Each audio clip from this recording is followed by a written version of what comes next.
Bonjour à tous et bienvenue à notre conférence consacrée au sujet des infrastructures de recharge pour les véhicules électriques. Je suis Irina Kodosova, je suis présidente de Mobilize Power Solutions France. Et je suis Stéphane Moser, responsable grand compte pour Mobilize Power Solutions France.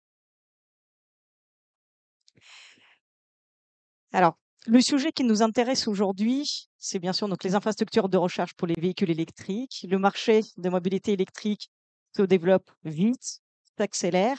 Et la question qui nous est souvent posée par nos clients, promoteurs, mais aussi propriétaires fonciers, c'est quelle est la bonne stratégie? Que faire face à cette accélération de la mobilité électrique?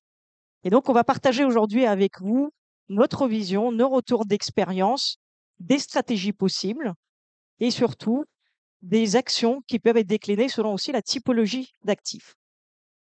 Donc nous allons présenter dans un premier temps les tendances du marché et la réglementation en vigueur autour des infrastructures de recharge pour véhicules électriques et du véhicule électrique.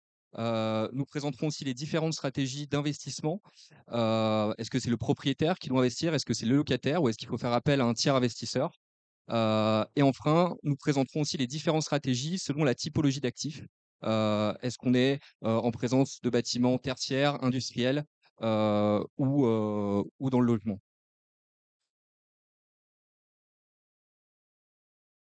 Alors, concernant l'électrification du parc automobile, eh bien, c'est en forte croissance. On voit bien sur ce graphique que depuis 2010, eh bien, le nombre de véhicules électriques, 100% électriques et hybrides rechargeables ne cesse d'augmenter, avec une forte accélération depuis 2020. Donc, l'objectif de l'État à horizon 2028, c'est d'atteindre 5 300 000 véhicules électriques rechargeables dans le parc routier. Donc en fait, ça veut dire qu'on va multiplier ce chiffre de 2023 par 3 ou 4 pour atteindre près de 15% en fait du parc automobile total. Donc vraiment une grosse accélération. Et bien évidemment, ces chiffres euh, sont aussi la réalité pour les différentes entreprises qui doivent dès aujourd'hui anticiper cette évolution très rapide du parc de véhicules électriques. Plusieurs jalons vont d'ailleurs euh, se rencontrer dans les années à venir pour atteindre à horizon 2040 la fin de commercialisation des véhicules thermiques, 2050 la décarbonation complète des transports, qu'il s'agisse d'ailleurs de véhicules légers, de véhicules utilitaires, mais aussi des poids lourds. En ce qui concerne les propriétaires fonciers, le point anticipé, c'est que bien évidemment, cette transition vers la mobilité électrique, eh bien, c'est aussi la réalité des locataires de vos immeubles, quel que soit leur métier. En l'occurrence, toutes les entreprises de plus de 100 véhicules dans leur flotte, dès aujourd'hui, sont soumises aux obligations d'introduction progressive des véhicules propres, qu'il s'agisse de véhicules électriques ou hybrides rechargeables, à hauteur de 10% des renouvellements annuels aujourd'hui. On atteindra 20% d'ici à 2025 et à terme jusqu'à 70%. Donc, bien évidemment, cette introduction progressive des véhicules électriques nécessite aussi d'anticiper sur chacun des immeubles l'installation des bornes de recharge pour répondre aux besoins de ces nouvelles flottes électriques. En tenant bien évidemment compte aussi qu'aujourd'hui, les usages le montrent, près de 90% des sessions de recharge s'effectuent à l'endroit où les véhicules stationnent de manière prolongée, en l'occurrence soit sur le lieu de travail, au domicile quand il s'agit par exemple des véhicules de fonction ou des véhicules utilisés à titre personnel.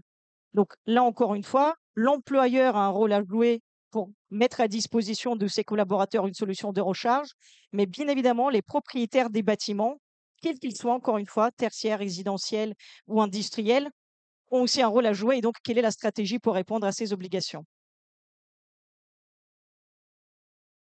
D'ailleurs, en ce qui concerne les obligations, on a évoqué l'électrification progressive des flottes, mais bien évidemment, cette accélération du marché s'accompagne aussi par un cadre législatif qui régit les bâtiments.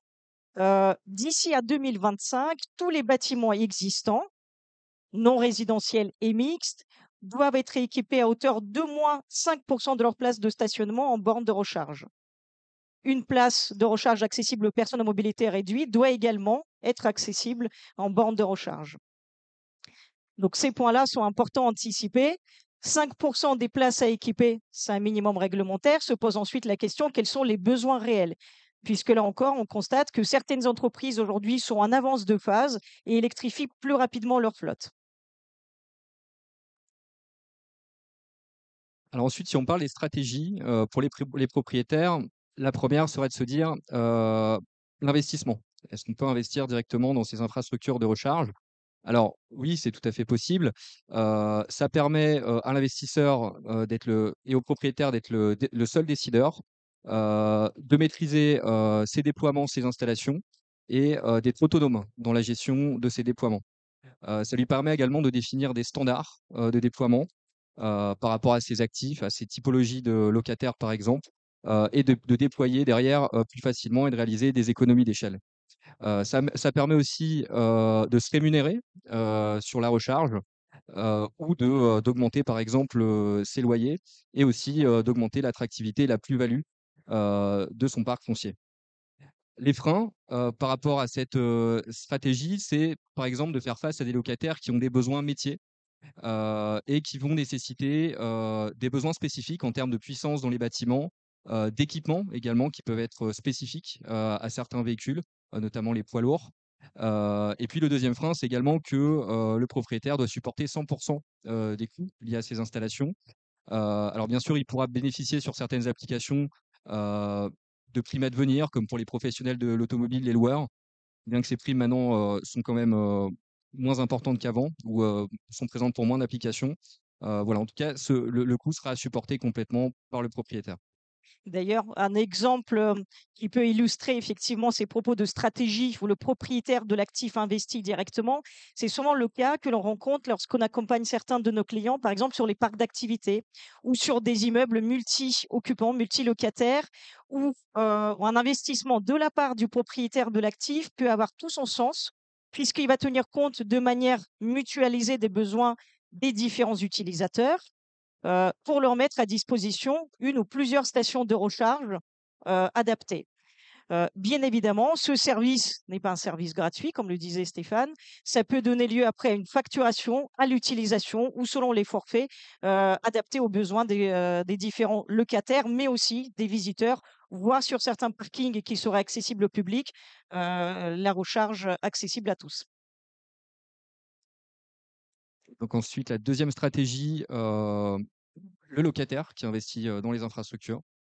Oui, dans ce cas-là, effectivement, c'est le cas que nous rencontrons souvent de la part de nos clients, on va dire utilisateurs finaux, entreprises, dont la flotte commence à passer à l'électrique et qui se posent la question d'installation de bornes de recharge.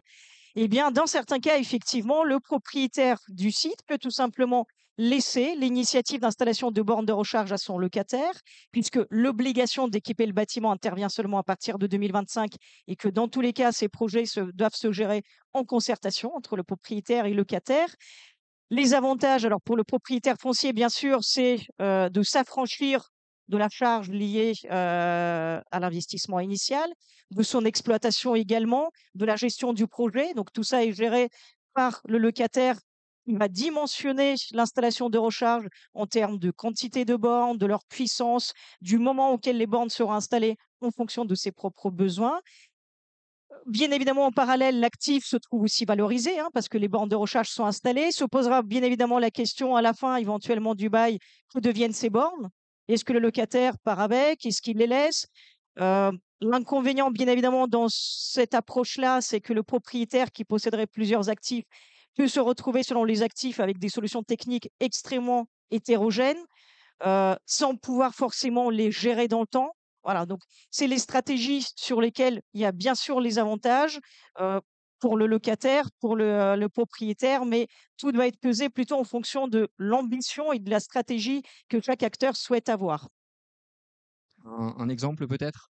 Nous avons un client, par exemple, qui souhaitait développer rapidement ses infrastructures de recharge, dans le cadre de la LOM, donc pour équiper 5 des places. Donc il a choisi directement d'investir. Ça lui a permis de gagner du temps pour, ne pas passer par le propriétaire ou les propriétaires, pour investir dans ses installations. Et ça lui a permis de définir des standards avec nous et de déployer rapidement ses installations et derrière de gérer aussi, toute la partie monétique, donc refacturation des frais, notamment pour les collaborateurs avec véhicules personnels. Donc de choisir à quel niveau de prix, ils souhaitaient que, les collaborateurs payent la charge sur les sites. Bien évidemment, un point aussi important à anticiper, c'est que ce projet, même s'il est laissé à l'initiative du locataire, doit se faire en concertation avec le propriétaire. Donc, le projet technique doit être soumis pour validation du propriétaire, qui doit s'assurer, bien sûr, de la conformité de l'installation électrique, et donner son accord sur l'installation de cette infrastructure. Troisième schéma, donc on a parlé de l'investissement porté par le propriétaire foncier, ou alors de l'investissement laissé à l'initiative du locataire. Il existe aussi une troisième stratégie possible qui est celle de faire intervenir un opérateur tiers qui va se positionner en tant que tiers investisseur et mettre à disposition des occupants du site une solution de recharge, supporter l'ensemble des investissements, des risques éventuellement associés à l'utilisation de l'infrastructure, à sa fréquentation.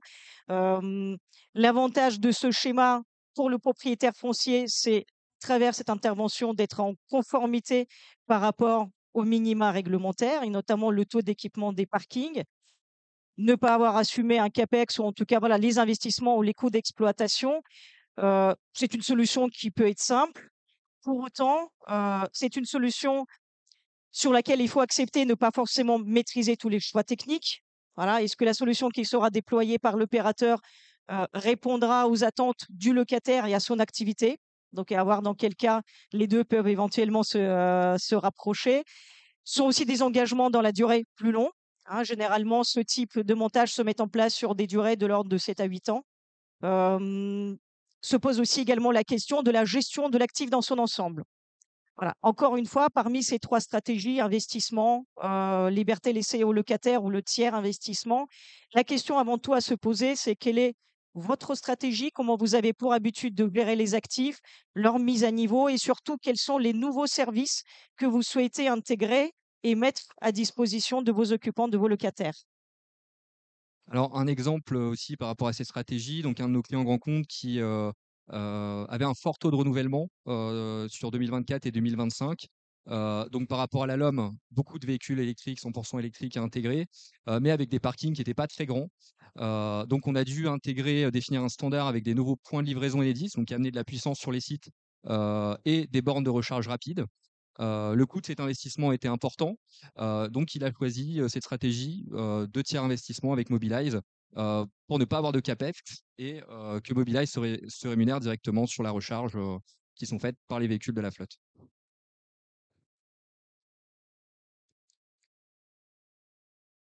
Donc ensuite, par rapport aux actifs, c'est pareil, la stratégie peut être différente selon l'actif auquel on a affaire.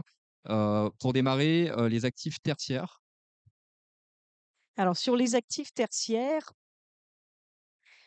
l'installation des bornes de recharge va, dans la grande majorité des cas, répondre à une utilisation des véhicules et donc des solutions de recharge relativement prévisibles et on pourrait presque dire standard. Il va s'agir notamment des trajets domicile-travail et on sait qu'aujourd'hui, une moyenne nationale est de l'ordre de 20 à 30 kilomètres. Donc finalement, une recharge quotidienne n'est pas toujours nécessaire. Souvent, les véhicules se rechargent un jour sur 3, un jour sur 4. Ça peut aussi être des besoins de la flotte locale, avec là encore une fois les déplacements qui sont réguliers, qui sont connus, avec des zones de chalandise relativement maîtrisées.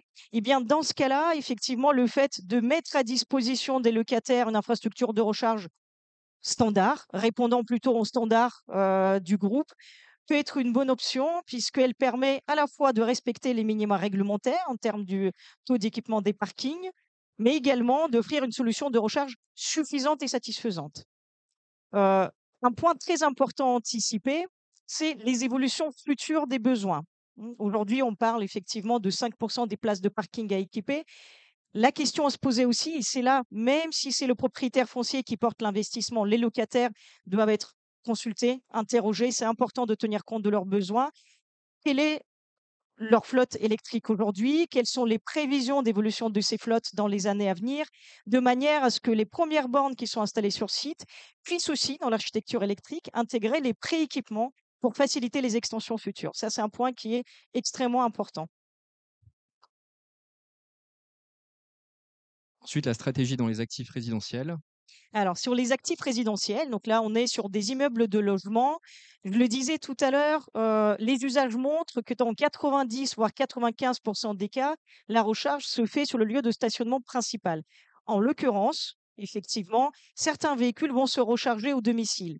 Donc là, chaque occupant aujourd'hui, chaque propriétaire, copropriétaire, locataire a, selon la réglementation, droit à la prise. Donc, le propriétaire foncier qui met à disposition un appartement, un logement, se doit de répondre à cette demande du droit à la prise. Concrètement, comment ça va se manifester? Euh, il est aujourd'hui de plus en plus répandu d'anticiper, de mettre en place les infrastructures de recharge collectives. Donc là, il s'agit plutôt du pré-équipement à l'échelle du bâtiment, dont l'objectif est de faciliter, de simplifier les raccordements individuels de chaque place de parking selon les besoins des locataires. Heu, il se peut aussi, donc ça, c'est certains, cas d'usage que nous avons rencontrés sur, les immeubles de logement. Lorsque le parking le permet, certains propriétaires décident même de mettre à disposition des occupants une station de recharge mutualisée, donc qui peut être utilisée à tour de rôle et dont l'utilisation est presque celle d'une borne publique, à différence près qu'elle est, localisée sur un parking privé. Quels sont les avantages et surtout les enjeux pour, les propriétaires fonciers? C'est bien sûr de mettre à disposition des locataires un nouveau service, un service de recharge des véhicules électriques, donc encourager le passage vers la mobilité décarbonée. Là encore une fois, ce service, c'est pas un service gratuit, c'est un service qui a de la valeur, donc l'actif en lui-même peut être valorisé davantage. Et puis surtout, derrière, selon les stratégies de tarification, ce service de recharge peut soit être intégré tout simplement dans le loyer intégrant la place de parking équipée de recharge, soit refacturé à l'usage. Ce sont effectivement autant de solutions qui sont possibles. La question à se poser en revanche en amont, c'est si cette infrastructure de recharge collective est installée à l'échelle du bâtiment, que se passe-t-il lorsque le locataire manifeste une demande d'équiper sa place de parking? Est-ce que son bailleur, tout simplement, l'autorise à faire les travaux avec le matériel de son choix? Pourquoi pas, mais au risque de se retrouver avec un parking, avec un joli patchwork de bornes à chaque étage. Ou alors peut-être préconiser un matériel installé au moins pour garantir une homogénéité, voire gérer clé en main l'ensemble du projet pour mettre à disposition une borne de recharge fonctionnelle pour le locataire. Et enfin, le dernier type d'actifs, les actifs industriels. Alors là, on va faire face à des bâtiments où on a, des besoins métiers. Alors là, on va retrouver, par exemple, des poids lourds. Là, sur la photo, vous voyez des bennes à ordures ménagères. Ça peut être aussi, des véhicules, des poids lourds pour la livraison ou des utilitaires pour la livraison. Heu, Là, dans ce cadre-là, c'est, le propriétaire ou le locataire qui va investir, mais c'est souvent, le locataire, car le besoin métier est très spécifique. C'est des installations qui demandent en général, beaucoup de puissance, des services spécifiques, notamment au niveau de la maintenance, avec des délais d'intervention, de remise en état des installations en cas de panne qui sont très exigeants, donc qui peuvent pas être assumés directement, par exemple, par le propriétaire et c'est très fortement dépendant du type d'équipement qu'on va installer. Heu, Quoi qu'il en soit, ça permet de renforcer l'attractivité de l'actif, avec un nouveau service, et ça permet également de coupler, les installations avec une production, d'ENR. Donc ça, pour le locataire, c'est aussi, une plus-value dans le cadre de sa démarche, RSE. Voilà, encore une fois, ça demande ces applications, du matériel spécifique. Donc dans la majorité des cas, c'est le locataire qui se charge d'investir dans ce type d'infrastructure. Et c'est vrai que pour illustrer ce type d'exemple, autant sur les bâtiments tertiaires et résidentiels, dans la grande majorité des cas, des bornes de recharge qui sont installées sont les bornes de recharge de relativement faible puissance, hein. On parle de 7 ou 22 kilowatts.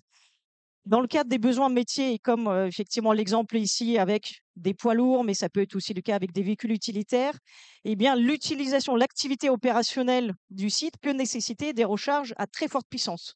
Donc on peut, dans certains cas, atteindre des puissances de 350 kilowatts sur une seule borne. Donc bien évidemment, ce ne sont pas du tout les mêmes investissements, c'est pas les mêmes besoins, mais si on ne veut pas pénaliser, par exemple, soit un exploitant, voilà, des bennes à ordures ménagères ou une société de transport, de logistique, bien évidemment, le service de recharge doit être dimensionné au plus juste. Et c'est là-dessus, au vu des investissements mobilisés, laisser le locataire gérer le projet correspondant à son activité est tout à fait, peut être tout à fait une bonne option. L'exemple d'ailleurs que je peux vous citer, on travaille avec quelques sociétés de location de véhicules. Et ben là, vous pouvez imaginer effectivement quand un véhicule rentre en agence il dispose d'à peine 30 minutes, 1 heure pour être nettoyé, rechargé, pour être de nouveau remis en location. Donc, si le propriétaire foncier a mis juste à disposition des bornes de recharge standard de 7 kilowatts, bien évidemment, le service n'est pas au rendez-vous. Voilà, donc c'est un exemple qui illustre ce type de propos de prise en compte des contraintes métiers. Oui, après, ce qu'on peut proposer aussi, si c'est, enfin, que ça soit le locataire ou le propriétaire qui investit dans l'installation, on parlait de tiers investissement tout à l'heure, mais on a des produits financiers aussi, comme de la location financière, du crédit bail, qui permettent aussi d'accompagner les décideurs en finançant quand même les installations, même si c'est eux-mêmes finalement qui vont investir dedans. Voilà, et pour terminer sur cette présentation, on a évoqué 3 stratégies possibles pour les propriétaires fonciers: l'investissement, la liberté laissée aux locataires, l'appel à un tiers investisseur. Chacune de ces stratégies dépend vraiment de votre activité actuelle, de votre habitude de gérer les actifs, de votre niveau d'ambition et de souhait de proposer les nouveaux services à vos locataires, à décliner ensuite selon la typologie d'actifs. Sachez que chez Mobilize Power Solutions, donc on est une société qui, en France, dispose de 6 agences, mais on est également présent sur plusieurs pays en Europe. Notre volonté, c'est de faciliter le développement de la mobilité électrique, d'accompagner nos clients, qu'il s'agisse de foncières ou de l'utilisateur final, dans ce passage à la mobilité décarbonée. Donc, avant tout, on est là pour vous apporter du conseil, vous aider à faire les bons choix, de construire les plans d'investissement, bien sûr, d'être sûr de respecter la réglementation et ne pas se tromper. Après, bien évidemment, sur chacune de nos agences et nos filiales, nos équipes sont là pour vous accompagner dans la mise en œuvre opérationnelle du projet, depuis l'ingénierie, la conception de chaque extension, la réalisation des travaux et maintenance, et ce, quel que soit le schéma que vous choisissez, notamment en termes de financement. Est-ce que vous investissez vous-même? Est-ce que vous souhaitez qu'on gère les travaux pour le compte de vos clients? Ou est-ce que vous souhaitez qu'on intervienne en tant qu'investisseur tiers pour vous affranchir de ces contraintes? On vous remercie avec Stéphane pour votre attention et puis, nous avons une dizaine de minutes pour répondre à vos questions si vous en avez. Merci.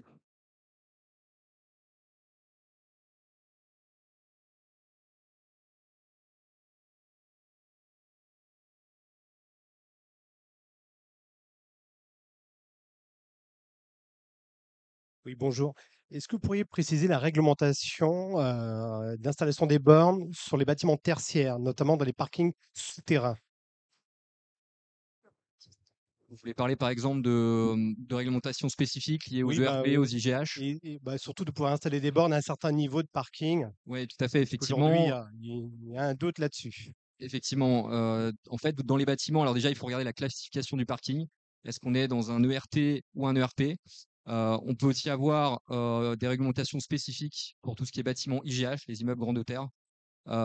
Donc, l'idéal, c'est d'installer les installations de recharge à plus 1 ou moins 1 par rapport au niveau de référence. Si on va au-delà, ça risque d'être compliqué de faire valider des schémas d'implantation par des bureaux de contrôle ou par les pompiers qui doivent aussi valider ce type d'installation. Et quand on est en ERP, en IGH, on peut avoir des équipements spécifiques à ajouter, comme des murs coupe-feu, du sprinklage, de la vidéosurveillance. Heu, donc en fait, tant qu'on reste dans, voilà, +1, -1 du niveau de référence, on n'est pas dans un ERP, un IGH, qu'on est dans un ERT, normalement, ça pose pas de problématique. Mais si c'est pas le cas, effectivement, il peut y avoir des équipements complémentaires, et là, effectivement, ça alourdit, le coût de l'infrastructure, le coût global de l'infrastructure. Et c'est là aussi où il faut se poser les bonnes questions. Alors ça peut se faire à l'échelle d'un ensemble de bâtiments ou sur certains bâtiments où on est dans ce cadre-là, et se dire: «Eh bien, il faut peut-être privilégier, de la recharge au domicile des collaborateurs, de la recharge en itinérance». Si voilà, le fait d'installer les bornes, dans le bâtiment, dans un des bâtiments coûte trop cher, par exemple. Ou se contenter seulement d'installer des bornes, par exemple, au niveau -1, pas aller dans les niveaux inférieurs, et faire des compléments de charge au domicile des collaborateurs et en itinérance. Donc là, effectivement, dans la stratégie, là, on rentre déjà en fait dans, dans la définition des standards par rapport à un propriétaire, un locataire qui souhaite investir. Mais effectivement, ça fait partie des questions à se poser. Ouais.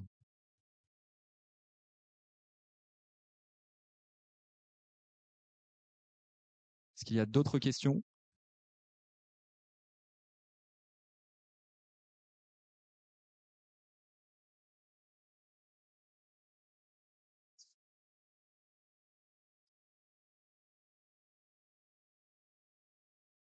Bonjour, petite question. Est-ce que vous avez déjà validé des projets de recharge électrique sur des immeubles d'habitation en -1? Est-ce que sur le passé, vous avez déjà pu valider ce genre de projet? Et si oui, quelles ont été les différentes étapes à suivre pour la validation? Alors sur les immeubles d'habitation, oui, les niveaux -1, voire les niveaux -2, les projets se valident. Aujourd'hui, ce qu'on constate, c'est que les bureaux de contrôle qui interviennent pour la validation technique, notamment les normes de sécurité incendie, sont souvent très, voire trop prudents par rapport au projet. Donc très souvent, le réflexe qui est pris, c'est, le risque le mieux maîtrisé et donc application des exigences que Stéphane évoquait, qui sont les mêmes pour les ERP ou les IGH. Donc notre rôle dans le cadre de ces projets, c'est d'apporter l'ensemble des dossiers techniques qui permettent de rassurer, de lever les freins, de s'appuyer sur les textes pour confirmer que dans le cas d'un immeuble d'habitation qui ne relève pas de la réglementation ERP ou IGH, eh bien, il n'y a pas de contrainte technique ou de sécurité incendie qui empêcherait l'installation des bornes au niveau inférieur à -1. Et la même chose d'ailleurs pour les immeubles de bureaux également. Oui, puis il y a toujours des validations par les assureurs aussi, parce que même sur les parkings extérieurs, un assureur peut demander une certaine distance avec les bâtiments, une distance aussi avec les véhicules thermiques qui peut être positionné pas très loin de la station. Donc effectivement, dans la phase de conception, il y a toutes ces étapes de validation, en plus des préconisations de puissance, etc., pour valider les projets, effectivement.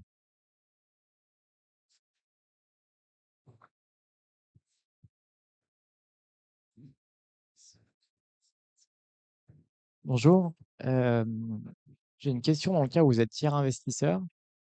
Généralement, c'est des places qui sont déjà louées à des locataires, donc on les mutualiserait. Est-ce que vous prenez à bail les places dans ce cadre-là et ensuite vous rentabilisez les places en louant et en proposant le service? Ou alors est-ce que c'est le bailleur qui, du coup, prend à sa charge le loyer manqué sur la place comme un service complémentaire? Comment est-ce que vous faites le modèle économique? Et j'ai une deuxième question, c'est est-ce que vous avez réussi à valoriser au travers des fonds à impact l'investissement qui pourrait être lié à l'électrification des places de parking dans un immeuble? Alors, sur votre première question, tout dépend bien sûr de l'utilisation de l'actif, puisqu'on peut être aussi bien sur une utilisation plutôt immeuble tertiaire ou résidentiel. Ça peut être aussi les parkings qui sont à usage privatif, donc ce qu'on appelle plutôt flotte captive, ou alors parking ouvert à des tiers.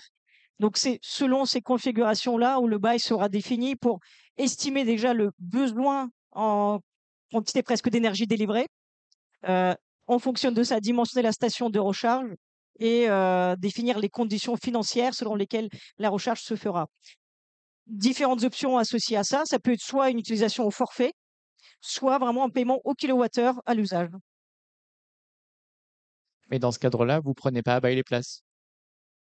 C'est plutôt l'exploitation du service sur les surfaces qui nous sont mises à disposition. D'accord, c'est mise à disposition des places. Exactement. Voilà. D'ailleurs, ça, on l'a pas précisé, mais dans certains cas, nos projets peuvent aussi intégrer des solutions de production d'énergie locale, notamment photovoltaïque, qui permet aussi bien d'alimenter en énergie les bornes de recharge, voire le bâtiment, qui permet aussi de répondre à la contrainte liée à la loi d'accélération des énergies renouvelables par rapport au taux d'équipement des parkings avec des ombrières photovoltaïques. Voilà, donc c'est les projets qui peuvent aussi être couplés. Et donc derrière, voilà, le montage financier peut aussi dépendre de ce paramètre-là. Et sur le fonds impact, non pas d'exemple précis, malheureusement. Oui, bonjour. Juste, vous parliez tout à l'heure des poids lourds notamment et des vannes de livraison. Est-ce que vous avez une idée en termes de prix par place, le supplément que ces utilisateurs seraient prêts à payer pour avoir leur van chargée le matin quand ils arrivent pour le prendre, s'ils arrivent dans un parking pour le récupérer, par rapport à ce qui se fait aujourd'hui en fait? Alors, sur les poids lourds, je te laisserai peut-être Stéphane donner aussi ton avis. De ce qu'on perçoit aujourd'hui de la part des clients, en fait, leur arbitrage se fait non pas en fonction du coût résiduel de la recharge, mais vraiment sur l'aspect global, camion, solution de recharge en termes de CAPEX et ensuite OPEX. Combien coûtent les coûts d'exploitation. Donc, c'est pas pris de manière isolée, mais c'est vraiment dans l'arbitrage global, le passage de ma flotte de camions à un camion électrique. Déjà, est-ce que je remplace un camion thermique par un camion électrique? Et dans certains cas, on a des clients sur lesquels on a réussi à trouver des optimisations. Un camion thermique peut être remplacé par 2 camions thermiques peuvent être remplacés par un seul camion électrique. Donc là, le ratio effectivement est plus intéressant. Et ensuite, le besoin de recharge. De toute façon, on est en dessous des coûts de camions thermiques. Mais encore une fois, c'est pas uniquement sur la recharge résiduelle, c'est vraiment au global sur le projet. Oui, et puis on a des clients qui investissent dans les infrastructures et ensuite, enfin voilà, là j'ai un exemple d'une société en tête d'une société de transport et c'est la société de transport qui vient directement payer la recharge sur les IRVE, les installations de recharge du client. Après, en termes de coûts, j'ai pas en tête, c'est une tarification qui varie en plus selon les sites et des sociétés de transport, mais oui, en tout cas, ils refacturent directement le service de recharge, mais ils financent quand même l'infrastructure. Donc on a aussi ces schémas. Après, si vous voulez, on peut échanger par la suite sur si vous voyez vraiment une valeur, par exemple, sur cet exemple-là, ce que représente le prix de la revente au kilowattheure, par exemple, ou à l'utilisation de la borne. Ouais, c'était un peu ma question. Et juste une dernière question sur les poids lourds. Quelle est votre vision sur le développement futur des poids lourds? Est-ce qu'ils vont être plutôt électriques ou plutôt hydrogène? Aujourd'hui, c'est pas encore quand même bien développé. Quel est votre avis là-dessus? Alors, pour le poids lourd électrique, là, les constructeurs ont démarré par les applications qui étaient assez simples à passer en électrique avec un ROI satisfaisant. C'est le cas, par exemple, des bennes ordures ménagères. Depuis cette année, on est passé sur des poids lourds avec des autonomies un peu plus importantes pour, par exemple, les poids lourds qui font du transit entre des sites. Et là, dès l'année prochaine, on va arriver sur des gros tracteurs qui vont permettre de faire des trajets beaucoup plus longs de l'ordre de 400-500 km. Enfin voilà, on est par exemple premier partenaire de Renault Trucks en France. Et on sait que leur vision du marché est très claire. Ils misent à 100% sur l'électrique. La croissance va être très importante et pour couvrir l'ensemble des applications et des besoins métiers.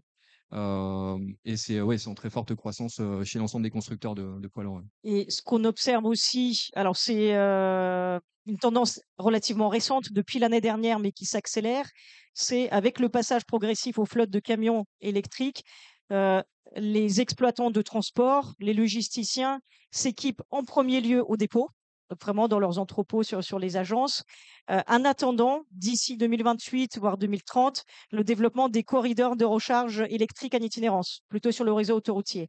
Donc là-dessus, les projets se préparent, mais c'est les projets qui prendront quelques années à se réaliser. Et donc aujourd'hui, effectivement, sur l'ensemble des besoins de recharge, seules les recharges vraiment sur site au dépôt sont possibles et donc doivent progressivement s'installer. Merci. Alors, on peut prendre encore une dernière question, s'il y en a une.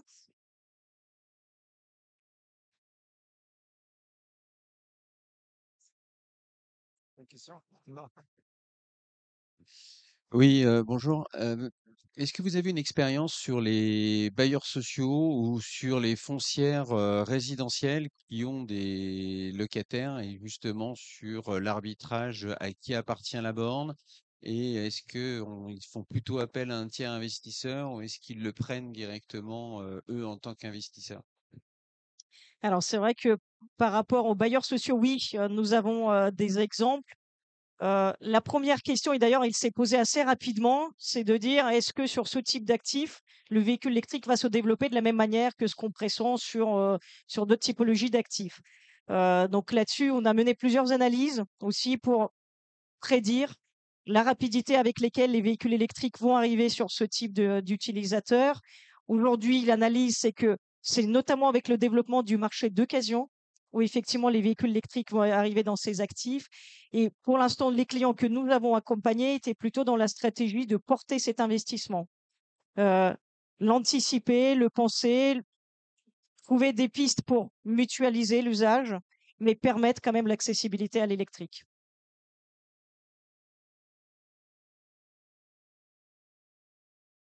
Parfait. Eh bien, on vous remercie pour votre attention, pour vos questions. N'hésitez pas à venir nous voir, même après la conférence, ou nous contacter directement sur les numéros que vous pouvez, nos cartes de visite que vous pouvez scanner avec les QR codes. Merci beaucoup. Merci.